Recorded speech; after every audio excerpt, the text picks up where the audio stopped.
मुझे आपसे यही सीखना है कि इतनी सीवियर कंडीशन में मुझे गुस्सा आ गया, तो मैं मान सकती हूँ बहुत सारे नॉर्मल व्यक्तियों को तो गुस्सा आता ही है। अब आप बताइए कि ये शांत रहने का राज क्या है आपका? देखिए, 2 चीज़ें हैं। एक तो है कि भई मुद्दा कि देखिए मुझे अपने आप को सही नहीं प्रूव करना, उनको गलत नहीं प्रूव करना। मेरा मुद्दा सिर्फ़ ये है कि उनको हल्का-सा नज़ कर दें, हल्का-सा उनकी दिशा मोड़ दें। तो मैं उनसे जब बात करता हूँ ना, तो मैं ऐसे बात करता हूँ कि ये भई मेरे क्लाइंट हैं।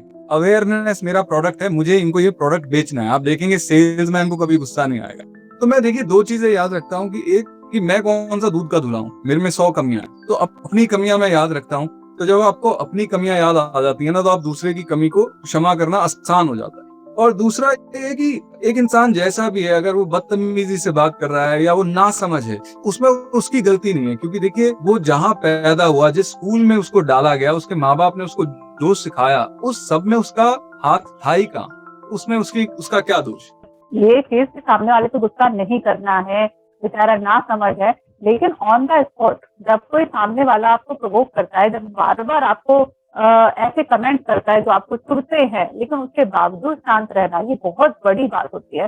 तो शांत रहने की ये जो कला है, मतलब कुछ ना कुछ तो ऐसे रहा होगा, बचपन में क्या मेडिटेशन ज़्यादा करते थे आप, या वहाँ बैठकर थोड़ा मेडिटेशन होता है? हाँ, मेडिटेट मैं करता हूँ। देखिए, जैसा कि आपने कहा कि पता हम सबको होता है। होता क्या है कि आपका इवेंट है, जो एक चीज़ हुई है और जो उसकी आपकी प्रतिक्रिया है, जो आपका रिएक्शन है, उसमें थोड़ा-सा एक गैप रहता है। उस गैप में आपने अपने आप को सँभाल लिया तो सँभाल लिया। अब ये गैप को आप सँभालेंगे अगर आप माइंडफुलनेस मेडिटेशन करें, इसके लिए ज़रूरी नहीं कि आपको ध्यान ही लगाना है। मैं खाना खा रहा हूँ, तो मैं खाना ही खा रहा हूँ। मैं कुछ लिख रहा हूँ, फ़ोन बजा, फ़ोन पे चला गया। फ़ोन उठाया तो देखा व्हाट्सएप पे मैसेज आया हुआ है, तो एक से चीज़ तो इस तरह तो मैं डिस्ट्रैक्टेड रहूँगा।